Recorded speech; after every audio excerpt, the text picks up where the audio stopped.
that legislates a man's body, so why does mine have to be legislated? I've got to be. I'm not interested in what your genitalia are. Pleasure to meet you. Woke culture is about to get a wake-up call. Ben Shapiro just went toe-to-toe with 25 Kamala Harris supporters. The result? Let's just say it wasn't pretty for Team Woke. The argument that she's making, which is effectively abortion until birth should be in no way regulated, I find that to be morally inappropriate. Any abortion law that she would not veto. Right, so the Partial Birth Abortion Ban Act, for example, or late-term abortion bans, she would presumably veto that as President of the United States. That's the position that I'm taking in this particular prompt.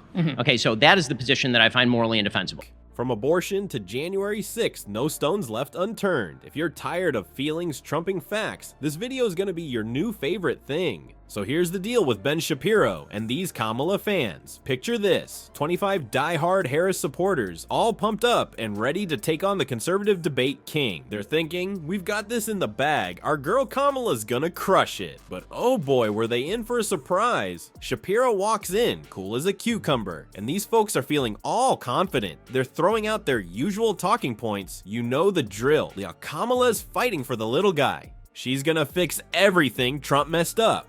All that jazz, but then, bam, Shapiro starts hitting him with facts and figures like he's got some kind of statistics machine gun. One minute they're all Kamala's got this, next thing you know, they're stuttering and backpedaling. Majority of Democrats have not supported any abortion legislation on the federal level in my entire lifetime, nor do I suppose that they will.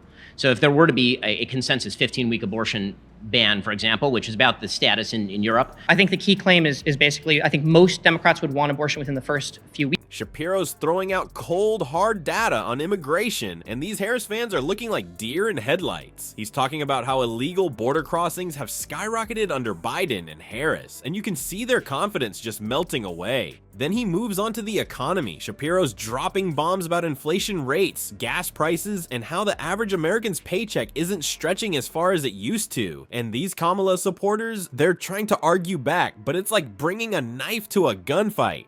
That's not something I'm particularly passionate about. So I'm more inclined to talk about specifically why you, somebody who purports himself as someone who's uber capitalist. I will let some of my colleagues here in the circle really talk about why they appreciate Kamala Harris's right shift when it comes to border policy, trying to deter the amount of people that are coming through the southern border. They're all feelings and no facts. But here's where it gets juicy. Some of these folks start questioning their own beliefs. You can see it in their faces. They came in thinking they had all the answers, but now they're not so sure. One guy tries to bring up climate change, thinking he's got Shapiro cornered, but Ben's ready for that too, hitting back with stats on how America's carbon emissions have actually dropped while China's are going through the roof. By the end, a few Harris fans are actually nodding along with Shapiro. Can you believe it? They came in ready to defend Kamala to the death, and now they're agreeing with the enemy. It's like watching someone have an existential crisis in real time. And you thought your family arguments got heated. This wasn't just a debate, it was a straight up massacre. Shapiro didn't just win, he completely dismantled their entire worldview. These Harris supporters came in thinking they were gonna school some conservative talking head, and they ended up getting a master class in how to actually back up your arguments. But here's the thing, it wasn't all one-sided. Some of these Kamala fans actually made Shapiro pause for a second. At conception. Right, so I believe in life, that life begins at conception. You now have a human being with potential, not a potential human being. And then the question is exactly what the moral value of that human being is. So I'm not interested in removing the labor pool from the country as a general rule. However, I don't believe that it's an economic benefit to the United States to bring in a low skill, low education labor pool. They brought up some points about racial inequality that even Ben had to stop and think about. It just goes to show nobody's got all the answers. Maybe if more people actually listen to each other instead of just yelling, we might actually get somewhere in this country. In the end, it was like watching a bunch of people realize Santa isn't real. These Harris supporters had their bubble burst, big time. But hey, sometimes you gotta face facts, even if they don't line up with what you want to believe. That's the difference between feelings and logic, folks. And in this showdown, logic came out on top. Just when Shapiro thought he had it in the bag, the debate took a sharp left turn. You won't believe who ended up agreeing with who. It's like the political version of your favorite plot twist, only this time it's real life, and the stakes are a whole lot higher than your Netflix binge. So there's Shapiro doing his thing, facts flying faster than a politician's promises during election season. Everyone's expecting him to be this emotionless logic machine, right? Just spitting out data like some kind of conservative Alexa. But hold up, plot twist coming your way. Out of nowhere, Shapiro shows he's got feelings too. I know, shocking, right? There's this moment where he's talking about January 6th, and get this, he actually agrees with a Harris supporter. I'm not making this up, folks. Shapiro straight up says, he should have spoken earlier. I agree. Jaws hit the floor so hard, you could hear him bounce. It's like seeing your tough gym teacher cry at a sad movie. You know they're human, but seeing it in action, mind-blowing, and it didn't stop there.